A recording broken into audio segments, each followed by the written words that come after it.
Ya, Bu. Bismillahirrahmanirrahim. Assalamualaikum warahmatullahi wabarakatuh. Waalaikumsalam. Selamat sore Anda semua, salam sehat selalu. Berikut ini adalah arahan untuk praktek dari penulisan karya ilmiah yang tentunya sudah Anda dapatkan materi-materinya pada pertemuan 1 sampai dengan 10 dengan Bu Cut dan juga Bu Gusmi. Dan di sini Ibu akan meminta Anda semua untuk mensubmit artikel ke jurnal Multi Proximity, dan untuk yang sudah pernah ambil statistika non-parametrik tentunya sudah ada akun ya. Yang belum, silahkan buat akunnya, download template-nya, susun artikel karya sendiri dan bukan plagiasi, gunakan data sekunder yang bersumber dari web BPS ataupun buku publikasi BPS Provinsi Jambi. Boleh BPS Kabupaten Kota, namun disarankan BPS Provinsi Jambi, karena di situ bisa kita bandingkan, misalkan pakai ANOVA ya, kabupaten kota gitu ya, kondisi kabupaten kota. Terus kalau kayak gitu kan bisa kita pakai ANOVA yang dengan unbalanced data ya. Atau bisa juga yang di web BPS atau aplikasi BPS yang statistik Jambi, bisa dilihat, di download dan diinstal di Play Store ya. Cek di Play Store maksud Ibu, terus untuk diinstal di HP-nya. Kemudian ini dengan demikian kan datanya sekunder dan Anda tidak melakukan polling ataupun penyebaran kuesioner untuk mengumpulkan datanya. Dan untuk cek plagiasi akan digunakan seperti biasa, digunakan Turnitin, upayakan di bawah 30%. Jika berupa studi literatur namun menggunakan analisis, itu masih diperkenankan lah 30-an persen lah, di bawah 40% ya. Tapi kalau Ananda hanya berupa analisis, maksudnya bukan berupa studi literatur, lebih fokus ke analisisnya, itu harus di bawah 30%.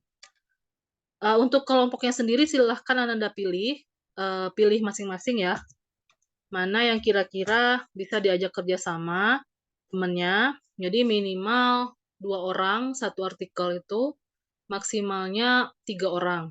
Dan alat analisis yang digunakan, berhubung ini adalah jurnal statistika, maka juga dibatasi berupa tools statistika juga.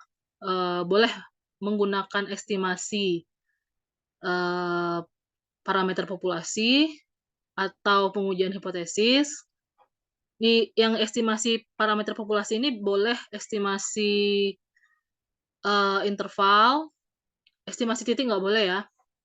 Estimasi interval untuk rata-rata atau proporsi, atau selisih rata-rata atau selisih proporsi, atau estimasi rasio 2 variansi.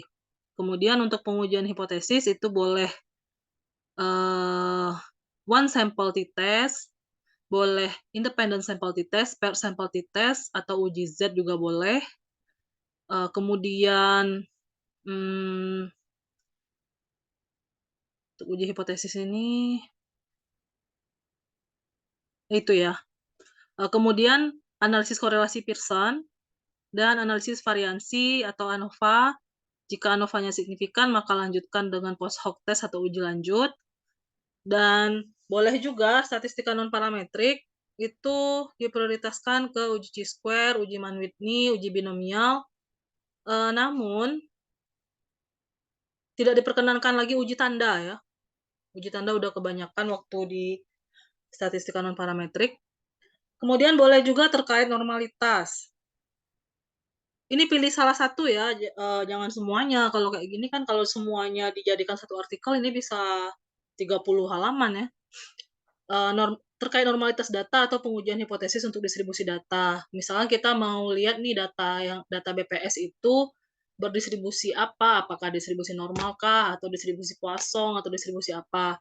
Itu silahkan boleh dijadikan sebagai bahan artikelnya dan diberikan interpretasi terhadap hasilnya.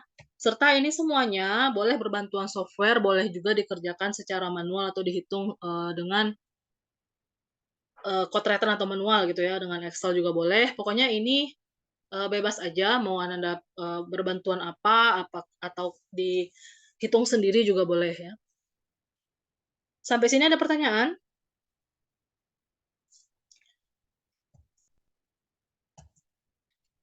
Untuk batas waktu pengumpulan, silakan submit artikel ke jurnal multi proximity ini selamatnya minggu pertama di bulan Juni 2023, dan lebih dari itu ada pengurangan nilai. Jadi kalau lewat dari, misalkan Ananda submitnya di minggu kedua Juni, itu ada pengurangan nilai.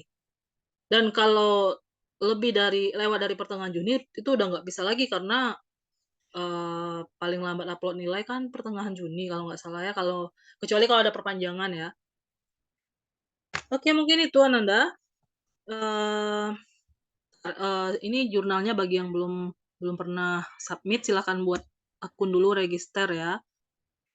Ini jurnalnya.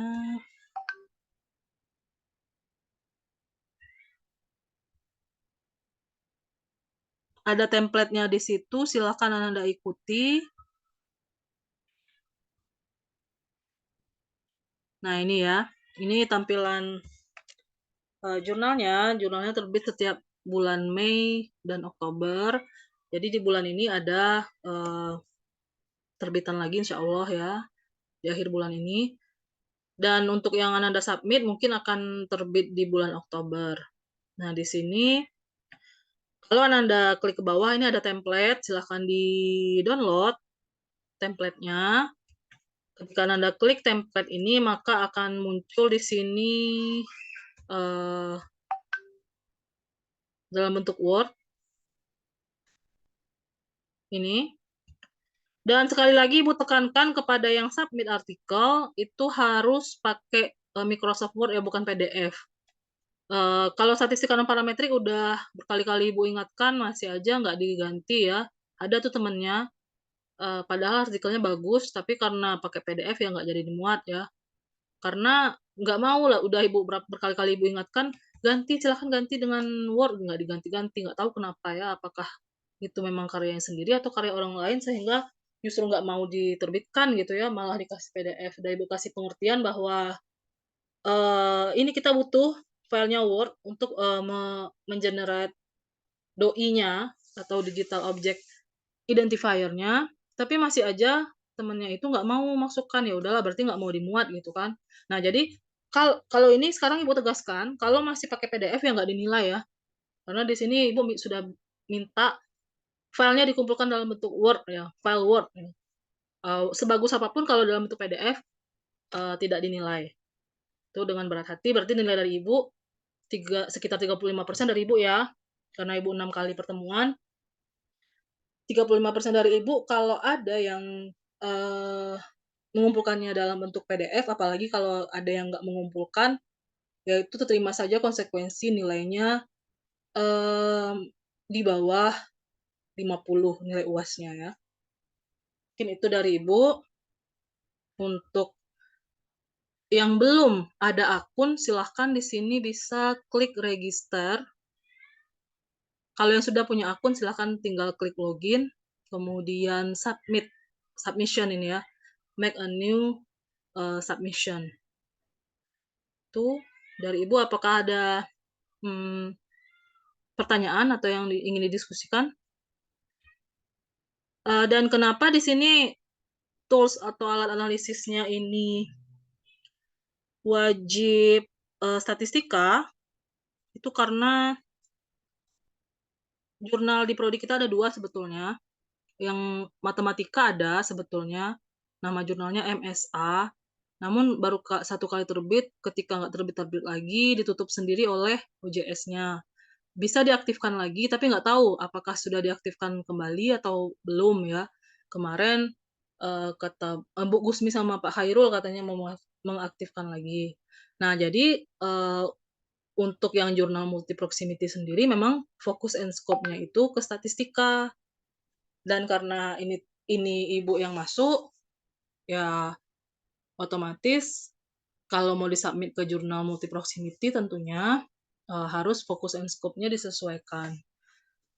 Dan Ananda, silahkan terapkan ilmu-ilmu yang diperoleh pada yang didapat dari dosen-dosen sebelumnya terkait penulisan artikel ilmiah dan ikuti template dari jurnalnya. Mungkin itu, ada pertanyaan?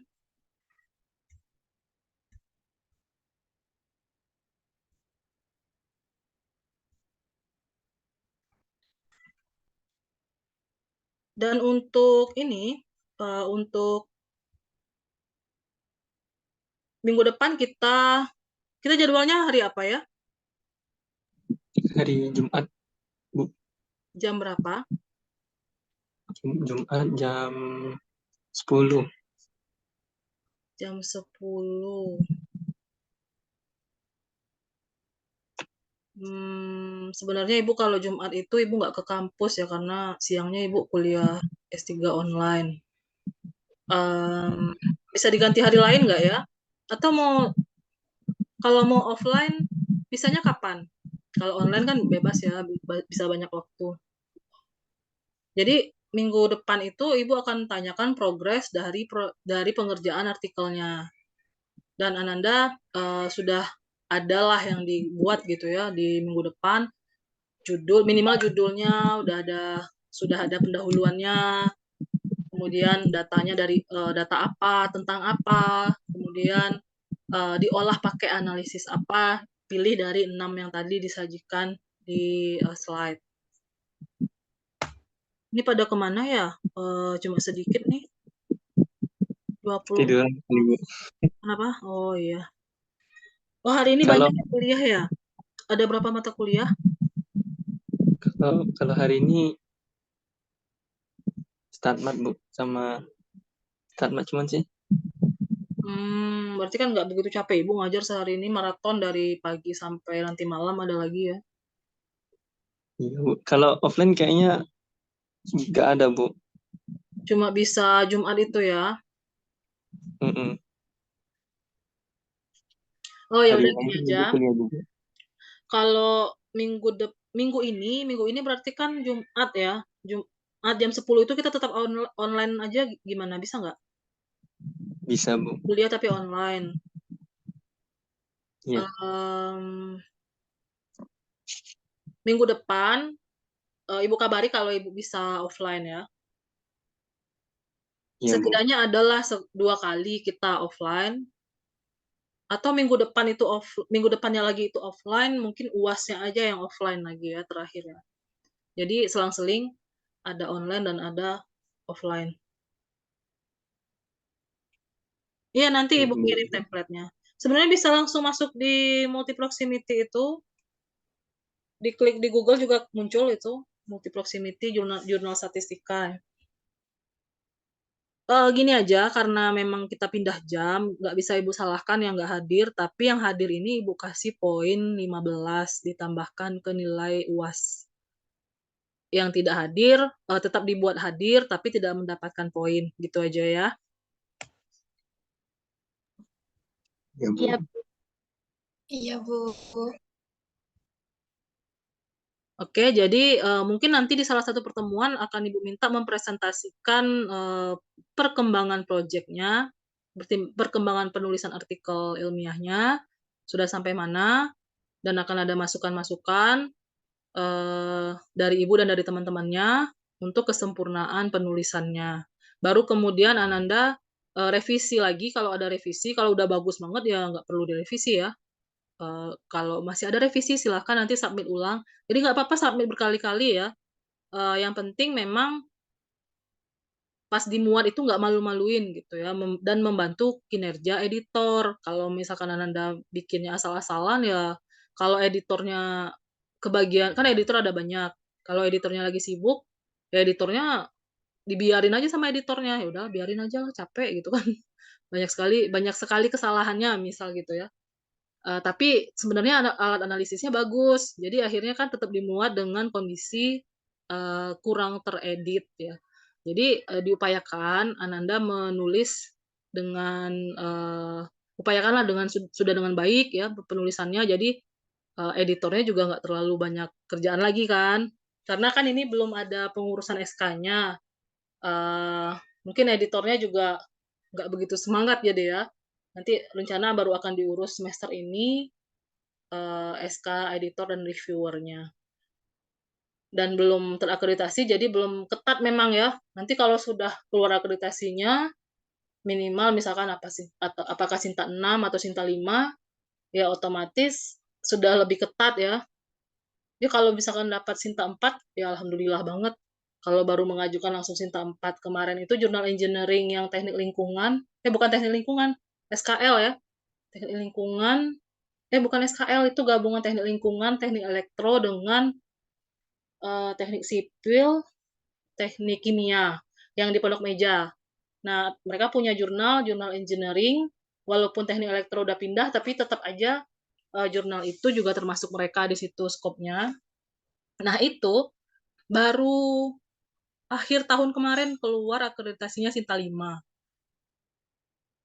Kalau sudah berjalan 2 tahun, di tahun 2024 insya Allah sudah bisa diajukan ya jurnal multi proximity ini akreditasinya. Ya mudah-mudahan minimal Sinta 5 juga seperti jurnal engineering. Kalaupun tidak ya Sinta 6 lah ya. Jadi ada Sintanya juga lah. Jadi kan kalau tingkatan jurnal mungkin sudah dikasih tahu oleh Bu Gusmi ataupun Bu Cut. Kalau Sinta 1 itu sudah tinggi levelnya ya. Sinta 1, Sinta 2 itu sudah setara dengan Scopus. Ketatnya editor dan reviewernya. Tapi kalau Sinta 3 dan Sinta 4 itu sedikit lebih ringan dibanding Sinta 1, Sinta 2, dan harga untuk submitnya pun lebih murah. Kemudian Sinta 5, Sinta 6 juga lebih murah dan tidak terlalu ketat juga, mungkin tidak terlalu banyak revisian dari reviewernya. Nah, kalau masih ber-ISSN itu juga malah lebih longgar lagi ya. Belum terlalu ketat lah ya. Belum ada ketentuan yang benar-benar sampai bikin si penulis itu stres gitu ya. Nah, jadi selagi belum terakreditasi masih gratis kan, masih gratis. Kemudian walaupun ada juga sih Sinta 2 yang gratis, editor dan reviewernya benar-benar lillahi ta'ala bekerjanya. Jadi tidak membebankan penulis untuk membayar, ada, tapi masuknya susah karena memang ketat sekali ya. Maksudnya yang bisa masuk ke situ benar-benar yang penulisannya sudah sangat-sangat baik ya. Nah, itulah sekarang Ananda diminta untuk meramaikan jurnal kita. Nah, kemarin itu ada beberapa teman-temannya yang di statistika non parametrik sudah mensubmit. Mungkin ada yang dimuat di edisi Mei ini ya. Oke, mungkin itu ada pertanyaan. Ingat, nggak boleh uji tanda ya. Dulu statistika non parametrik semuanya, hampir semuanya uji tanda. Kalau bisa divariasikan.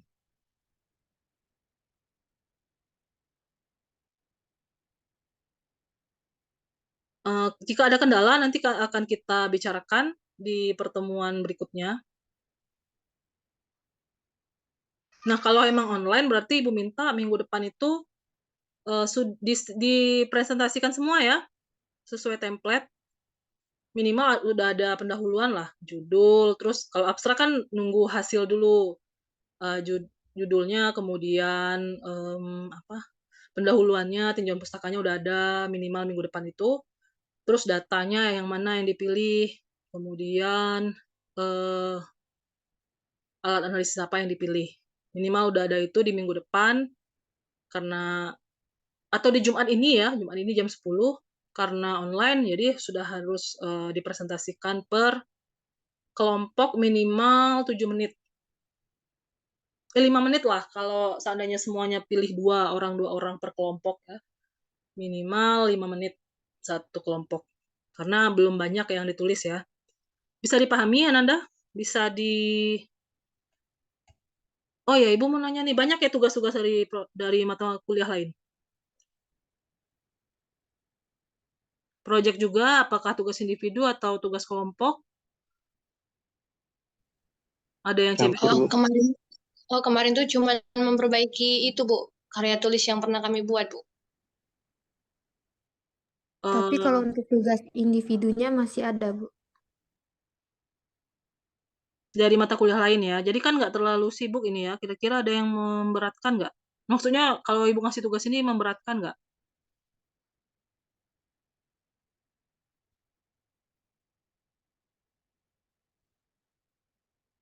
Tapi ada loh kakak kelasnya itu yang uji Chi-square itu dijadikan skripsi itu dibolehkan. Jadi kalau Ananda nulis sekarang, itu memantapkan langkah Ananda untuk ke skripsi. Sebetulnya mata kuliah yang ada ini sekarang, sudah sangat mendorong mahasiswa untuk fokus ke tugas akhirnya dan,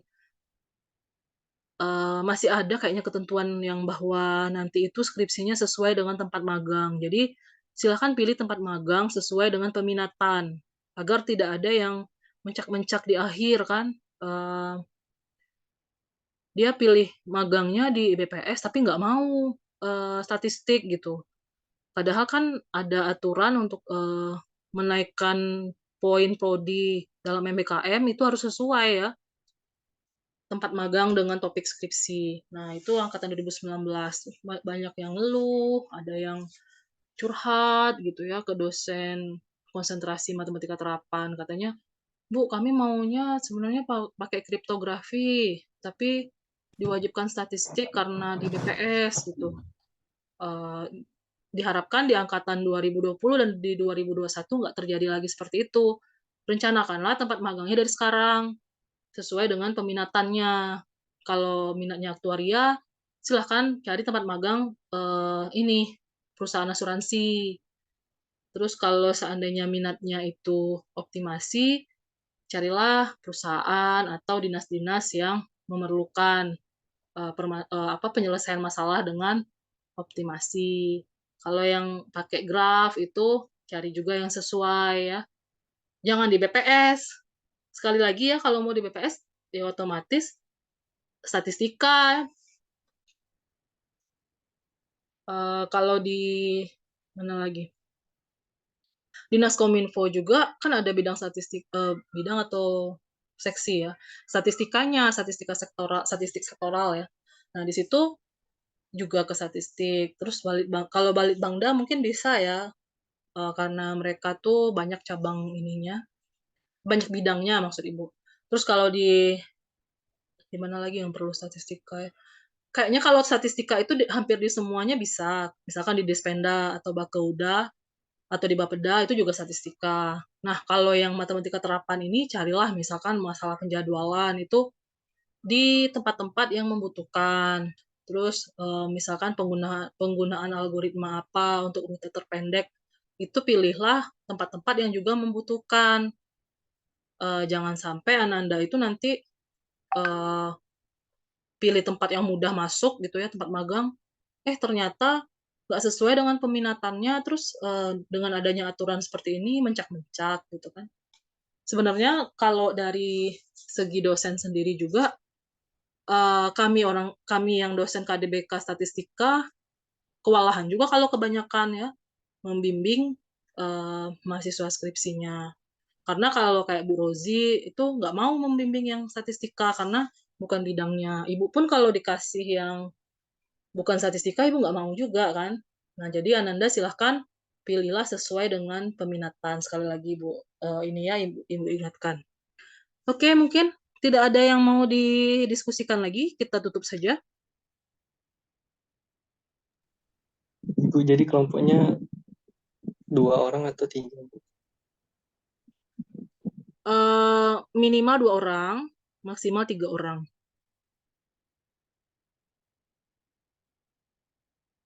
Oke, Bu. Tapi nggak boleh sendiri ya, karena kalau, yang namanya PJBL, project itu harus berkolaborasi. Apalagi sekarang arahannya MBKM memang harus collab ya, kita tuh nggak pengen adanya sosok-sosok yang individualis lagi, keluaran dari universitas gitu loh maksudnya. Jadi harus bisa berkolaborasi dengan yang lain. Dan pilihlah teman-temannya yang mau diajak bekerja bersama, bukan yang, eee, mageran gitu ya, yang membiarkan kita untuk bersusah payah sendiri dan dia rebahan. Jangan pilih yang seperti itu. Jadi Ananda, nanti akan tersisa sendiri yang sama-sama rebahan ya. Ya udah mereka kan otomatis terpaksa untuk kerja. Jadi, silahkan pilih. Jadi Ibu nggak milihin, Tapi pilihlah yang kira-kira bisa diajak bekerja sama dan bekerja bersama. Mungkin itu.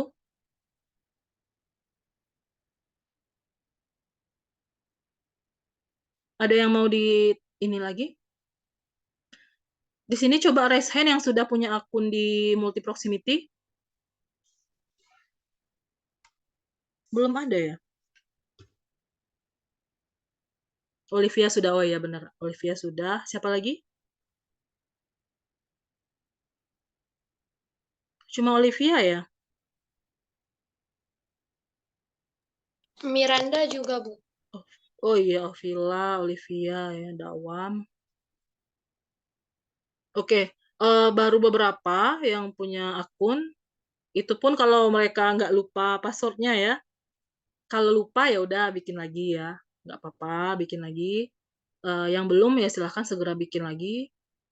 Itu boleh siapapun dari misalkan penulis satunya Juniasti, kemudian penulis duanya Triana. Itu boleh Juniasti yang submit, boleh juga Triana yang submit. Tapi jangan dua-duanya, salah satu aja, biar nggak bingung editornya. Ini kok dikira nanti kalau misalkan dua-duanya submit, dua artikel yang berbeda, padahal isinya sama aja. Jadi, silahkan sepakati siapa yang mau submit. Tapi kalau bikin akun boleh dua-duanya. Silahkan mau ini, karena kan nggak mesti di mata kuliah ini aja. Kalau Ananda mau submit di semester depan juga boleh. Misalkan ada yang hobi menulis, kemudian mau nulis-nulis, tapi dengan catatan tentang statistika ya. Itu silahkan disubmit. Siapa lagi yang mau meramaikan jurnal prodi kita kalau bukan kita? Dan ini memang peruntukannya lebih ke jurnal mahasiswa. Walaupun di situ Ibu sering nulis, Ibu kan juga mahasiswa ya sekarang, statusnya sama dengan Ananda. Yang bedanya Ibu ya mahasiswa S3 kan, tapi kan tetap mahasiswa juga. Jadi jurnal itu memang lebih ke sifatnya jurnal mahasiswa. Oke, demikian saja. Ibu kira Ibu rasa sudah cukup jelas juga penjelasan dari tadi. Semoga tidak ada kendala yang berarti dalam pengerjaan, dan silahkan Ananda tuangkan kemampuan dan skillnya, soft skillnya dalam penulisan karya ilmiah, dalam artikel ilmiah itu, dan buatlah tulisan Ananda ini bermanfaat dengan bukti kemanfaatan itu adalah artikel kita disitasi atau dikutip oleh penulis lain pada jurnal lain atau di jurnal ini juga. Itu tandanya kalau tulisan kita bermanfaat ya. Ada yang ngutip nih, ada yang mesitasi gitu. Oke, mungkin itu saja. Demikian. Terima kasih atas perhatian dari Ananda semua. Selamat sore, selamat beraktivitas. Assalamualaikum warahmatullahi wabarakatuh. Waalaikumsalam warahmatullahi wabarakatuh. Terima kasih, Terima kasih, Bu. Bu. Sama-sama, Ananda.